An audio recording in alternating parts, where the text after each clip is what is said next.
وزیر اعظم صاحب کی ہم تقریریں سن رہے ہیں کل سے آج تک، اور یہ دیکھ رہے ہیں کہ نواز شریف صاحب اچھی خاصی طریقے سے ان کے اعصاب پر چھائے ہوئے ہیں، ان کا ذکر کر رہے ہیں، ان کو یاد کر رہے ہیں۔ یہ بتائیے کہ جب ایک تو ہم کئی مرتبہ سے بات کر چکے ہیں، ایک طویل عرصے سے بات کر رہے ہیں، اب تو ہمیں پتہ ہے آپ کے جوابات کیا ہوتے ہیں، مگر پھر وزیر اعظم صاحب نے کہا کہ نواز شریف صاحب جو ہیں وہ دھوکہ دے کر چلے گئے اور ایکٹنگ کر کے چلے گئے۔ سر یہ وہ ایکٹنگ کر کے چلے گئے، اس کے بعد ایک رپورٹ حکومت نے، ایک انکوائری کرنی تھی حکومت نے کہ کون کون سہولت کاری کر رہا تھا نواز شریف صاحب کو یہاں سے بھیجنے میں، اس کے بارے میں ہمیں کچھ نہیں پتا۔ وزیر اعظم صاحب نے اس کے بارے میں نہیں بتایا، کوئی ایک لیب ٹیکنیشین، کوئی پیتھولوجسٹ، کوئی تو اس پہ فارغ ہوتا۔ جب یہاں پہ کوئی فارغ نہیں ہو رہا تو یہ عمران خان صاحب جو بار بار کہہ رہے ہیں کہ نواز شریف صاحب نے دھوکہ دیا، کیسے مانے سر یہ؟ اچھا، اس کو اس طرح لے لیں کہ آپ نے ڈائریکٹلی یہ کہا کہ پرائم منسٹر عمران خان صاحب نے آج نواز شریف صاحب کے بارے میں بات کی، اور آپ دیکھیں کہ یہ دوسرا جلسہ تھا، اور اس سے پہلے کشمیر کی کمپین سٹارٹ ہوئے کوئی لگ بھگ 15 سے 20 دن ہو گئے ہوئے ہیں، اور continuously prime minister Imran Khan کے اوپر دونوں پیپلز پارٹی اور نون لیگ اپنی پولیٹیکل پوائنٹ اسکورنگ کر رہی ہیں اور کرتی ہی جا رہی ہیں، اور اس لیول تک چلی گئی ہیں کہ وہ 5 اگست کے جو فیصلہ ہے اس کو پرائم منسٹر عمران خان اور طریق انصاف کی گورنمنٹ کے ساتھ ریلیٹ کر رہی ہیں، اور دوسری طرف جو پیپلز پارٹی ہے وہ تو اس سے بھی آگے چلی گئی ہے۔ تو پرائم منسٹر نے کل جو تقریر کی وہ بھی کشمیر سے ریلیٹڈ تھی، اس کا اگلا ویژن بتایا پرائم منسٹر عمران خان نے، اور آج بھی جو تقریر کی اس میں جو مودی کی آئیڈیالوجی ہے، جو RSS کی آئیڈیالوجی ہے، اور جو اس کا فاشزم نظریہ ہے اس کے بارے میں بتایا، کشمیر کے بارے میں بتایا، اور اس کے بعد جو ان کے اوپر الزامات لگائے جا رہے تھے، جو بہتان لگائے جا رہے تھے، اس کے جواب میں انہوں نے کچھ باتیں کی جس کا آپ بھی ذکر کر رہے ہیں۔ اب آپ نے بڑی پرٹیکولر بات کی کہ اس کے اوپر ایک کمیٹی بیٹھنی تھی اور جس نے بتانا تھا، فیکٹ فائنڈنگ کمیٹی تھی۔ I don't know about it کہ وہ کہاں تک پہنچی ہے اور کہاں اس کے نکلے ہیں، پر ہر چیز تو لوگوں کے سامنے آ گئی نا۔ اسلام آباد ہائی کورٹ نے بڑی کیٹیگوریکلی ایک فیصلہ دیا، اور فیصلے میں انہوں نے کہا، انہوں نے پوری رپورٹس مانگی میاں نواز شریف صاحب کے وکیل سے، اور انہوں نے آخر میں جو فیصلہ دیا انہوں نے کہا کہ نواز شریف صاحب بالکل ٹھیک ہے، وہ بالکل بیمار نہیں ہے، وہ اس ملک سے مفرور ہے۔ انہوں نے بھگوڑے کو الفاظ استعمال کیے اور انہوں نے کہا وہ کنوکٹڈ ہے۔ تو میرا خیال ہے وہ بہت ساری چیزوں کو کلیئرٹی دے دیتی ہے۔ جب ہائی کورٹ، اسلام آباد ہائی کورٹ کی وہ ججمنٹ آئی تھی تو ہمیں پھر اس سے آگے چلنا چاہیے۔ اگر ہم پھر بھی سمجھتے ہیں شاید وہ بیمار ہوں، کچھ ہوں، تو وہ اپنی آج بھی ہمارے پاس نہ بھیجیں رپورٹس، کسی بھی کورٹ جہاں ان کے اسلام آباد ہائی کورٹ میں کیس لگا ہوا ہے اور میرے خیال لاہور ہائی کورٹ میں بھی کیس لگا ہے، ادھر وہ سبمٹ کر سکتے ہیں، تو ہر چیز کلیئر ہو جائے گی۔ بہرحال سر جواب تو اس کا یہ ہونا چاہیے کہ اب جن لوگوں نے سہولت کاری کی اور وزیر اعظم ذکر کرتے ہیں ان کو آپ کو سامنے لانا چاہیے تھا۔ دوسری بات مجھے بتائیں، یہ سوال بھی ہم بار بار کرتے رہے لیکن آج پھر کر رہے ہیں آپ سے، کہ کرونا SOPs پر عمل کرنے کے لیے آپ لوگ ہمیں کہتے ہیں، اور وزیر اعظم صاحب نے آج بھی کہا کہ جی آپ نے کرونا کا SOPs پر عمل کرنا ہے۔ وزیر اعظم کے سامنے ایک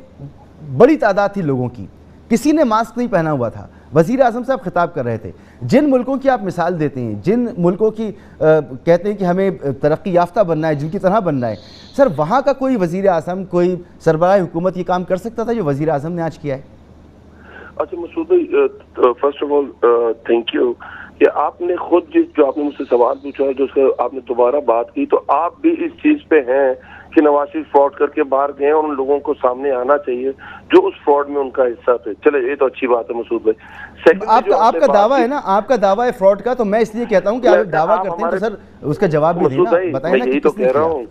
مسعود بھائی میں یہی تو کہہ رہا ہوں، ہمارے دعوے پہ جو آپ نے یقین رکھا ہوا ہے تو میں اس چیز کا اپریشیٹ کر رہا ہوں۔ اچھا میں دوسری طرف آتا ہوں، جو آپ نے بات کی کہ جو جلسے ہو رہے ہیں، میرے یقین کی بات نہیں ہے، میں کلیئر کر دوں، میرے دعوے کی یقین کی بات نہیں ہے، وزیر اعظم تواتر سے یہ بات کہہ رہے ہیں کہ وہ ان کو چاہیے کہ جو کلپریٹ ہے نا ان کے نزدیک، میں کہہ رہا ہوں آپ کو اسلام آباد ہائی کورٹ کی رپورٹ پہ تو یقین ہوگا نا، وہ تو فیصلے میں کہہ چکے ہوئے ہیں کہ وہ کنوکٹڈ ہیں، وہ کہہ چکے ہوئے ہیں ملک سے فرار ہیں، وہ کہہ چکے ہوئے ہیں مفرور ہیں، وہ کہہ چکے ہوئے ہیں کہ وہ بیمار نہیں ہے۔ جو آپ نے ہمارے سامنے چیزیں رکھی وہ کہیں سے بھی بیمار نہیں ہے۔ اگر اسلام آباد ہائی کورٹ کی بات پہ بھی آپ کو یقین نہیں ہے تو میں کچھ نہیں کر سکتا۔ میں تو خوش تھا کہ آپ کو صرف ہمارے دعوے پہ یقین ہے۔ اچھا اس سے آگے چلے جاتے ہیں کہ جو آپ یہ بات کر رہے ہیں جو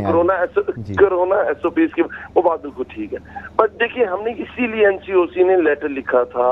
الیکشن کمیشن کو کہ پلیز یہ الیکشن آگے کر دیں۔ اور 2 مہینہ اس کا ٹائم آگے لے جائیں تاکہ جو یہ کورونا کی جو وبا ہے وہ تھم جائے. جو نیا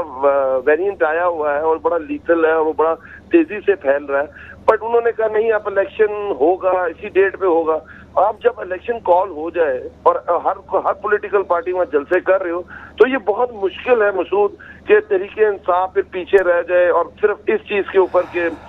بیکاز باقی پارٹیز ایس او پیز پہ عمل درآمد نہیں کر رہی اور طریقے سے انصاف صرف عمل درآمد کر رہی ہے, اور بعد میں یہ کسی کو یاد بھی نہیں رہے گا کہ آپ نے کمپین کی تھی کہ نہیں کی تھی. Everybody depends on the result. تو میرا خیال ہے آپ بات ٹھیک کر رہے ہیں, اگر آپ اصولی بات کریں تو بالکل ٹھیک ہے مسعود بھائی, بٹ اگر گراؤنڈ ریالٹی کی بات کریں تو یہ چیز آپ کے سامنے ہے.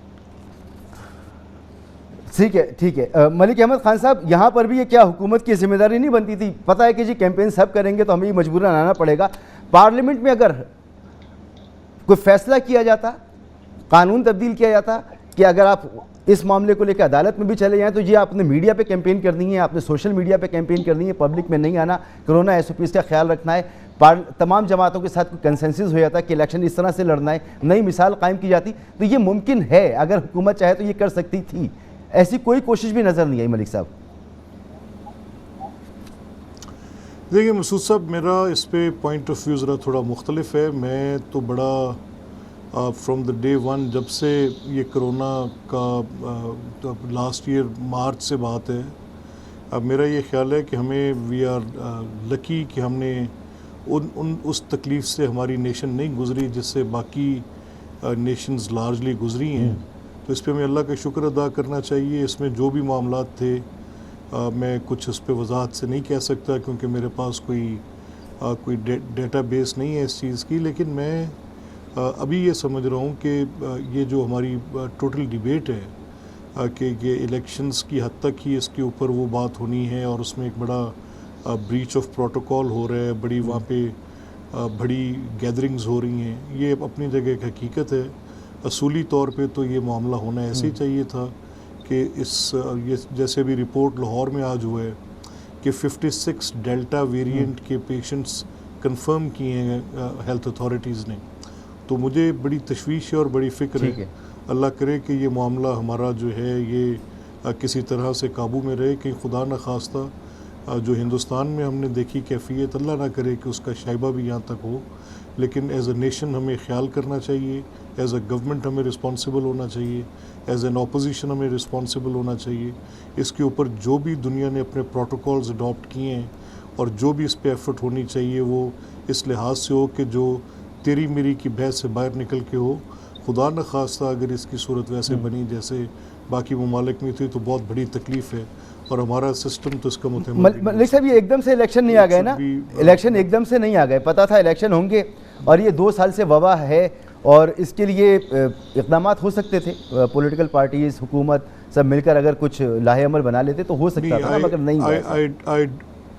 سر آئی ڈو ایگری, میں آپ سے اس چیز پہ زیادہ وہ ڈفر نہیں کرتا. حکومت کا یہ موقف کہ انہوں نے الیکشن کمیشن کو خط لکھا تھا کہ آپ اس کو 2 ماہ کے لیے ایکسٹینڈ کر دیں, آگے کر دیں, نہیں,